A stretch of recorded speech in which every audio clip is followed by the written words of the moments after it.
Hello दोस्तों, estate C TET पाठशाला में आप सभी का फिर से स्वागत है भाई।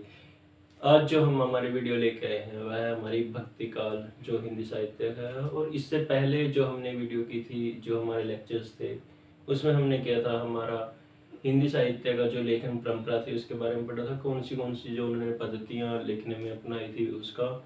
और हमारा जो आदिकाल है उसका नामकरण, और उसमें हमने पढ़ा था हमारा अपभ्रंश काव्य जिसमें हमारे नाथ और जैन सिद्ध इनके बारे में पढ़ा था।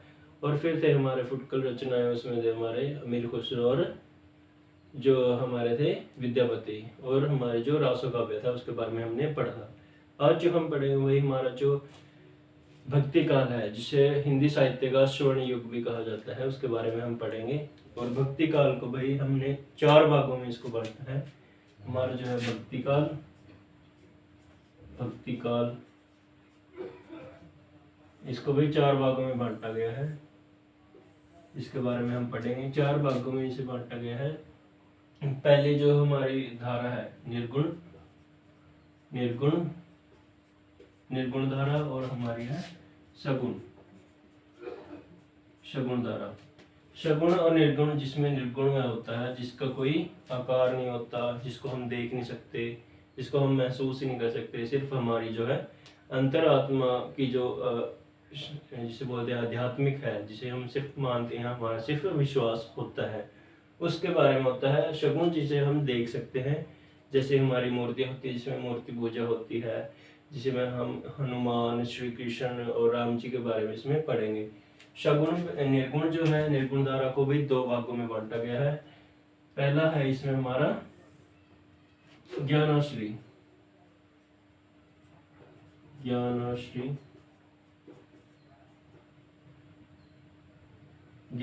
जो हमारी धारा है। दूसरी है हमारी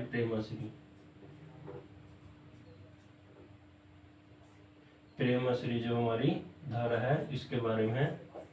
इसमें जो है केवल ज्ञान पर जो है इन्होंने ज़्यादा ध्यान दिया है, जिसके बारे में हम आज कबीर के बारे में हम पढ़ेंगे। और इसमें जो है प्रेमाश्री जो धारा है, जिसमें हमारा जो सूफी जो काव्य है उसके बारे में है। इसमें हमारा सूफी काव्य, और इसमें हमारा संत काव्य में भाई आज हम पढ़ेंगे हमारा कबीरदास। आज हम इसमें पढ़ेंगे जो कि हिंदी साहित्य में निर्गुण जो धारा है, जो हमारा भक्ति काल की निर्गुण धारा में ज्ञानश्री जो संत काव्य है उसके बारे में, जो कबीरदास है उसके बारे में हम आज पढ़ेंगे। भाई जो हमारे जो कबीरदास जी हैं, कबीरदास जी के बारे में आज हम पढ़ेंगे। कबीरदास जी का जन्म जो था यह 1398 ईस्वी में हुआ था, और इनकी जो मृत्यु हुई थी इनकी 1518 ईस्वी में भाई, यह माना जाता है। और इनका जन्म जो हुआ था वह काशी में हुआ था भाई, काशी वाराणसी में हुआ था। और ये जो क्या मानते थे कि जो निर्गुण जो इन्होंने जिसका नाम बोला है कि गुरु को इन्होंने ईश्वर से ऊपर माना है, कि जो गुरु है, गुरु ही हमें जो है ईश्वर तक पहुंचाता है। इन्होंने गुरु का जो स्थान है ईश्वर से ऊंचा माना है। और इनके गुरु का नाम है भाई रामानंद, जिनसे इनको राम नाम मिला था। जो रामानंद जी के राम थे वह जो दशरथ पुत्र श्री राम थे, लेकिन जो कबीरदास जी हैं, कबीरदास जी के राम जो है अलग हैं भाई। इनका क्या है कि जो राम है वह निर्गुण है, और वह घट घट में है, घट में है भाई। इनके जो राम है वह घट घट में है, ठीक है। और जो रामानंद जी हैं जो है कबीरदास के गुरु थे। इन्होंने ही जो रामानंद जी ने ही जो कबीरदास है उनको राम नाम दिया था। और इन्होंने जो है कबीरदास जी ने रामानंद का आगे विरोध किया कि इनके जो राम है वह निर्गुण है। और जो ये भक्ति काल है भाई हमारा, जिसको हम 1375 ईस्वी से लेकर 1700 तक इसको मानते हैं, इस समय में क्या था कि जो जो मुसलमान जो जिसे बोलते हैं शासक थे, वह बहुत क्रूरता कर रहे थे। और जो यह जो हमारी भक्ति जो धारा थी वह दक्षिण से चली थी रामानुज के द्वारा, और यह उत्तर में आई, और उत्तर में हमारे जो है कबीरदास जी आए, और आगे यह चलते चलते फिर हमारे प्रभु श्री राम और कृष्ण तक यह पहुंची। और क्योंकि उस समय जो लोग थे उनके अंदर एक डर बैठ गया था, उनके अंदर जो है क्रांति जो नहीं था, उनको एक सहारा चाहिए था कि उनको जो उनके अंदर क्रांति लाने की जो है उत्साह पैदा करे। तो जो भक्ति केवल ऐसा आध्यात्मिक एक ऐसी चीज थी जो कि इन लोगों के अंदर जो उत्साह भर सकती थी। तो इन्होंने जो हमारे कबीरदास जी हैं, इन्होंने जो है, और यह पढ़े लिखे नहीं थे भाई, सबसे पहली बात है कि यह पढ़े लिखे नहीं थे। इन्होंने कहा भी था कि मसी कागज छुए नहीं, कलम गयो नहीं हाथ, कि इन्होंने कभी भी कागज को है छुआ ही नहीं है बिल्कुल भी, और ना ही इनका जो है कलम पर कभी हाथ पड़ा है। तो इनके जो कबीरदास जी हैं, कबीरदास जी के जो शिष्य थे धर्मदास, उन्होंने ही बीजक जो है इनकी प्रसिद्ध जो है काव्य संग्रह जो इनका, इसमें है इनके जो है साखी शब्द रमैनी जो है, यह 3 है भाई। इनमें क्या है, जो साखी है, साखी जो है अपभ्रंश का शब्द है, और अपभ्रंश का है क्योंकि इसको क्या बोलते हैं, साक्षी। तो यह एक साक्षी है, साक्षात जो है ईश्वर के दर्शन करने के लिए, जो कि उन्होंने साक्षी शब्द का यानी साखी शब्द का प्रयोग किया है। शब्द है जिनको गाया जाता है भाई, जो छंद है, दोहा है। साखी में दोहा जो है पद का प्रयोग किया गया है, छंद का प्रयोग किया गया है। रामायणी में दोहा और चौपाई दोनों का प्रयोग किया गया है, और शब्द जो है गेय है, ये इनको गाया जाता था। और धर्मदास जी ने इनको जो बीजक है इसका जो संपादन किया, इसको लिखा। आगे भाई हमारे जो कबीरदास जी हैं, कबीरदास जी ने क्या बोला कि भाई एक अंधविश्वास था, अंधविश्वास के खिलाफ इनकी बहुत तकड़ी जो है लड़ाई थी। अंधविश्वास जो था कि जिसका जन्म, जिसकी जो मृत्यु है वह काशी में होती है, वह कहाँ जाएगा, सीधा स्वर्ग में जाएगा। और जिसकी जो है मृत्यु होती है कहाँ पे, मगहर में, तो वह कहाँ जाएगा, नरक में। और जिसकी जो मृत्यु कहाँ होती है, काशी में, वह कहाँ जाएगा, स्वर्ग में। तो इन्होंने क्या किया भाई, इन्होंने बोला कि कोई कितना ही जोर लगा ले, मैं तो फिर भी स्वर्ग में जाऊंगा, मैं तो मगर में रहूंगा।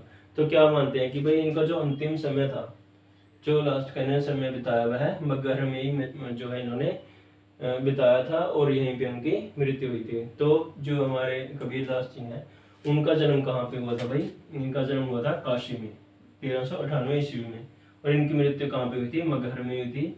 और कब हुई थी, 1598 में। इनके जो है जीवन काल का भी जो है प्रश्न आपसे पूछे जाते हैं, और इनके गुरु के बारे में आपसे पूछा जाएगा, और इनके जो शिष्य हैं उनके बारे में, इनकी जो रचनाएं हैं उनके बारे में, साखी शब्द रमैनी, और एक इनकी जो है कबीर ग्रंथावली भी है, जिनके हमें कम से कम 100 जो दोहे हैं उनको पढ़ना पड़ेगा। और इन्होंने जो है गुरु को ईश्वर से ज्यादा ऊंचा इनको स्थान दिया है। इन्होंने बोला है कि गोविंद गुरु गोविंद दो खड़े काके लागू पाए, बलिहारी गुरु, जो बलिहारी गुरु हैं उन्होंने क्या आपनो गोविंदियो मिलाए, कि उन्होंने ही उनको मिलाया है गुरु जो है गोविंद से, कि मैं तो मेरे मन में तो मेरे दिल में तो गुरु का स्थान ही ईश्वर से ऊंचा है, क्योंकि उन्होंने ही मुझे ईश्वर की प्राप्ति करवाई है।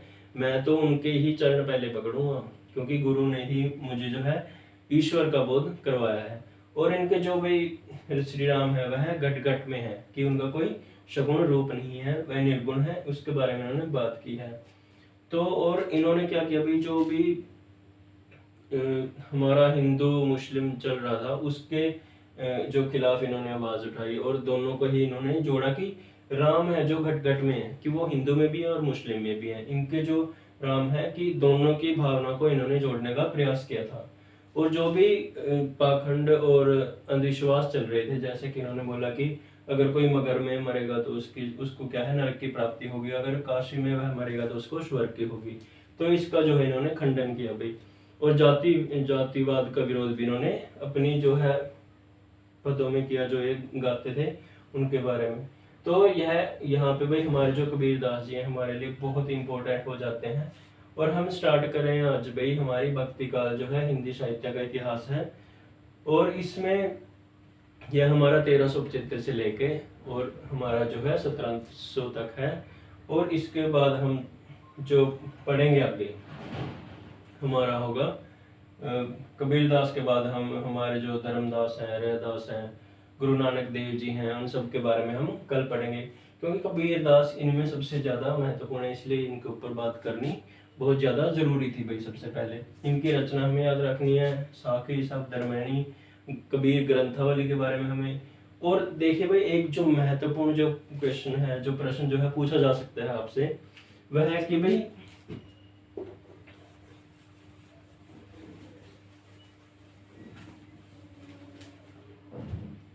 कि जो इनको है वाणी का डिक्टेटर कहा गया है, वाणी का डिक्टेटर, इनको वाणी का डिक्टेटर कहा गया भाई। किसने कहा इनको? हजारी प्रसाद द्विवेदी जी ने कहा है। हजारी प्रसाद द्विवेदी ने इनको वाणी का डिक्टेटर कहा है। क्यों कहा है?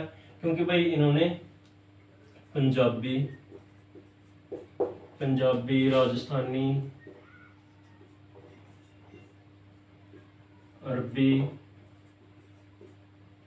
खड़ी बोली हिंदी, तो इनकी जो भाषा थी, इनका जो है इस सबका मिश्रण था, जिसे पंचमेल खिचड़ी भी कहा जाता है। पंचमेल खिचड़ी भी कहा जाता है इसको।